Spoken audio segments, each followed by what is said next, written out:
नमस्कार, मी प्राध्यापक डॉक्टर विकास खिलारे आपल्या सर्वांचं ज्योतिष शिका या कार्यक्रमामध्ये स्वागत करतो. ज्योतिष शिका आणि तुम्हीच पहा तुमची कुंडली या कार्यक्रमामध्ये मी सगळ्यांचं स्वागत करतो. मी आत्ता पण 4-5 व्हिडिओमध्ये बेसिक गोष्टी सांगितल्यात. आज आपण पुढच्या गोष्टी म्हणजे कुंडली ओळख हा विषय या विषयावर बोलणार आहोत. त्यामध्ये शेवटचे 2-3 मुद्दे जे आहेत कुंडलीच्या संदर्भात ते मी तुम्हाला सांगणार आहे. फार महत्त्वाचे मुद्दे आहेत, लक्षात ठेवा. पहिला मुद्दा म्हणजे नैसर्गिक कुंडली म्हणजे काय, किंवा त्याला कालपुरुषाची कुंडली म्हणतात. कालपुरुषाची कुंडली म्हणजे काय की बऱ्याच वेळा ज्योतिष शिकत असताना तुम्हाला कालपुरुषाच्या पत्रिकेत दशमस्थानामध्ये ही राशी आहे, ती राशी आहे, असं बऱ्याच वेळा ऐकायला मिळेल. राशी शिकताना कालपुरुषाची पत्रिकेचा आपल्याला खूप चांगला वापर केला जातो.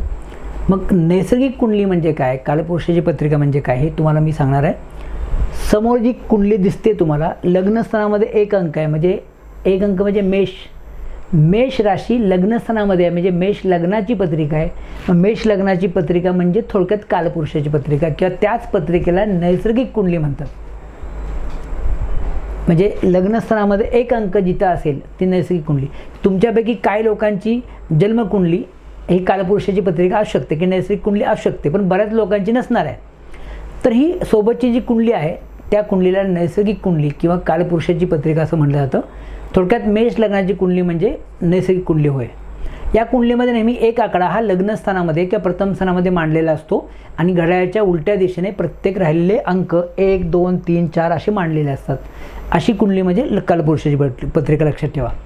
आता या कुंडलीचं लॉजिक काय, महत्त्व काय, तर नैसर्गिक कुंडलीमध्ये प्रत्येक स्थानामध्ये जी राशी असते त्या राशीप्रमाणे शरीराचे अवयव व त्या राशीवरून पाहिले जाणारे आजार स्पष्ट होत असल्याने त्याला ज्योतिषशास्त्रामध्ये फार महत्त्व आहे. नैसर्गिक कुंडलीलाच कालपुरुषाची कुंडली असं म्हटलं जातं. पुढे जाऊन तुम्हाला याचा खूप चांगला उपयोग होणार आहे. यासाठी फक्त आत्ता लक्षात ठेवा की मेष लग्नाची कुंडली ह्या कुंडलीला नैसर्गिक कुंडली किंवा कालपुरुषाची कुंडली असं म्हटलं जातं. त्याचा वापर कसा केला जातो तुम्हाला हळूहळू कळेल. पुढचा मुद्दा आहे तो म्हणजे काय, तर कुंडलीतील स्थानांचे मालक ग्रह. ॲक्च्युली हा मुद्दा तुम्हाला प्रत्येक स्थान शिकून झाले, प्रत्येक स्थानावरनं जातकाचं काय काय पाहिलं जातं हे जर तुम्हाला समजलं तर आपोआपच ते मुद्दे कळतील. तर मी हा मुद्दा आत्ता अगोदर घेतलेला आहे की भावेश हे प्रत्येकाचे लग्नाचे भावेश. उदाहरणार्थ 12 लग्नाच्या 12 कुंडल्या घेतल्या तर प्रत्येकाचा धनेश किंवा लग्नेशा वेगळा असणार आहे. मग तो त्या कुंडलीचा तात्पुरता मालक ग्रह होतो, म्हणजे तो भाडेकरू होतो, लक्षात घ्या. पण त्या घराचा खरा मालक आहे ते हे मालक आहेत. त्यामुळे प्रत्येक स्थानाचे मालक हे फिक्स असतात, ते प्रत्येकाच्या पत्रिकेला सेम असतात, फक्त ते अदृश्य असतात, लक्षात घ्या.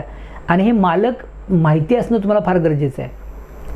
उदाहरणार्थ घराचा मालक मी आहे आणि माझा शत्रुग्रह किंवा मला न आवडणारा व्यक्ती जर माझ्या घरात येऊन बसला असेल माझ्या पत्रिकेमध्ये, तर नक्कीच तो ग्रह त्या स्थानाची फळं फारशी चांगली देणार नाही. इतकं सोपं आहे ज्योतिष. त्यामुळे तुम्हाला स्थानाचे मालक समजले तर तुम्हाला तुमची पत्रिका समोर ठेवून कळेल की हे चांगलं आहे का वाईट आहे. प्रत्येक स्थानाचे मालक मी इथं दिलेले आहेत. तुमच्या कुंडलीमध्ये प्रथम स्थानामध्ये रवी असेल तर तुम्ही समजा की आपली पत्रिका चांगली आहे. जे ग्रह ज्या स्थानाचे मालक आहेत तेच ग्रह तुमच्या त्याच स्थानामध्ये असतील तर पत्रिकेचा दर्जा अतिशय चांगला होतो. जे स्थानाचे मालक ग्रह आहेत ते त्याच स्थानामध्ये असणं कधीही चांगलं असतं, हे लक्षात ठेवा. आता आपण मालक बघूया. लग्नी रवी आहे, म्हणजे एखाद्याच्या कुंडलीमध्ये लग्नी रवी बघितला तुम्ही की समजायचं की माझा रवी बलवान आहे. धनस्थानाचा मालक आहे शुक्र धनस्थानी दिसला की ती पत्रिका खूप चांगली होणार आहे.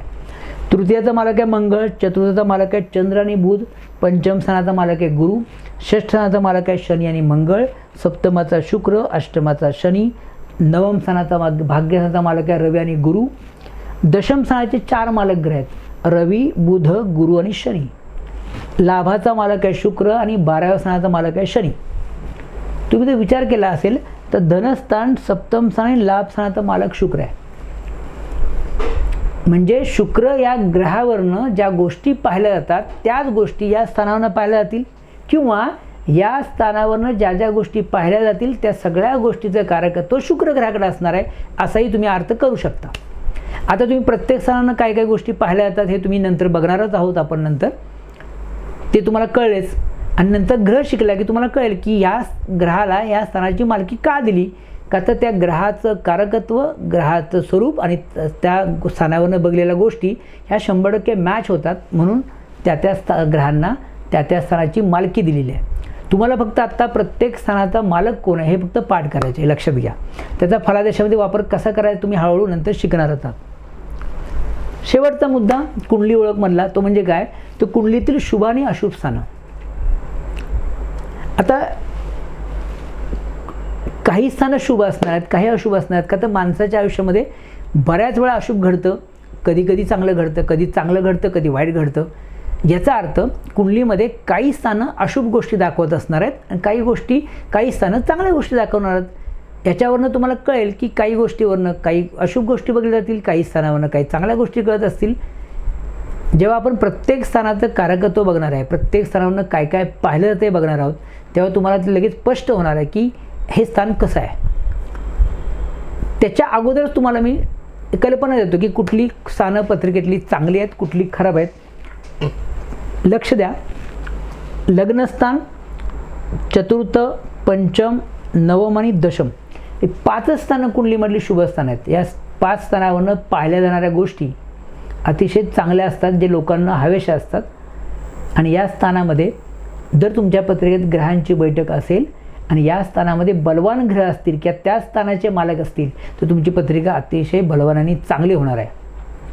या स्थानामध्ये ग्रहांची बैठक असणं हे पत्रिकेचा दर्जा अतिशय चांगला होतो.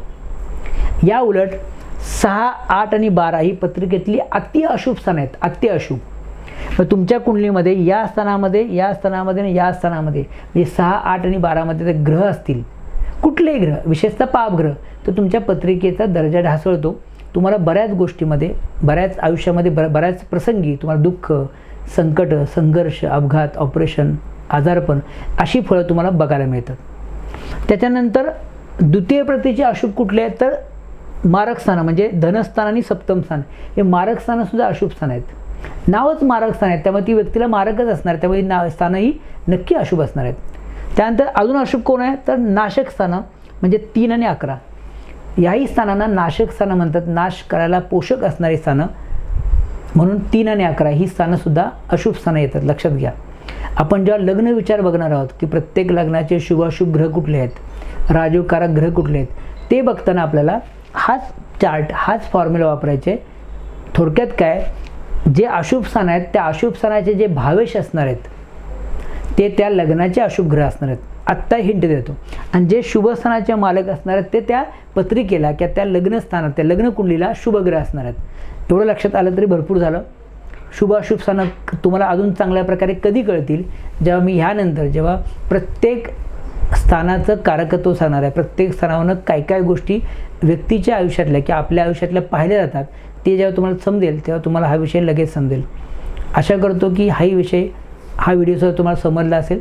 अतिशय साध्या भाषेमध्ये आणि एकदम व्यवस्थित मी तुम्हाला समजून सांगतो आहे. तुम्हाला नक्की समजत असेल, काही शंका असेल तुम्ही नक्की संपर्क करू शकता. माझं एक पुस्तक आहे ज्योतिषशास्त्राचा श्री गणेशा, हे पुस्तक तुम्हाला ऑनलाईन ॲमेझॉनला मिळेल. ते पुस्तक घेऊन ठेवा आणि ते समोर ठेवून तुम्ही अभ्यास केला तर तुम्हाला खूप चांगल्या प्रकारे अभ्यास कळेल. तुम्ही तुमची पत्रिका बघू शकता, ज्योतिषशास्त्र सहज शिकू शकता. अतिशय सोप्या पद्धतीने मी सांगणार आहे. यानंतर आपण अशाच एका व्हिडिओमध्ये बघू. एक निवेदन करतो, ज्या लोकांनी अजूनही आपला चॅनल सबस्क्राईब केला नसेल त्यांनी चॅनल सबस्क्राईब करा, लाईक करा आणि सगळ्यात मुख्य म्हणजे ज्योतिषप्रेमींना, ज्योतिष अभ्यासकांना हा व्हिडिओ शेअर करायला विसरू नका. ज्या लोकांना माझ्याकडून ऑनलाईन मार्गदर्शन किंवा कन्सल्टिंग हवे असेल, मी डिस्क्रिप्शनमध्ये माझा व्हॉट्सअप नंबर दिलेला आहे, तुम्हाला व्हॉट्सअप करा. मी नक्कीच तुम्हाला मार्गदर्शन करायचा प्रयत्न करेन. यानंतर आपण अशाच एखाद्या ज्योतिषविषयक एखाद्या विषयावर मी बोलणार आहे. त्या व्हिडिओमध्ये आपण भेटू. तोपर्यंत श्री स्वामी समर्थ.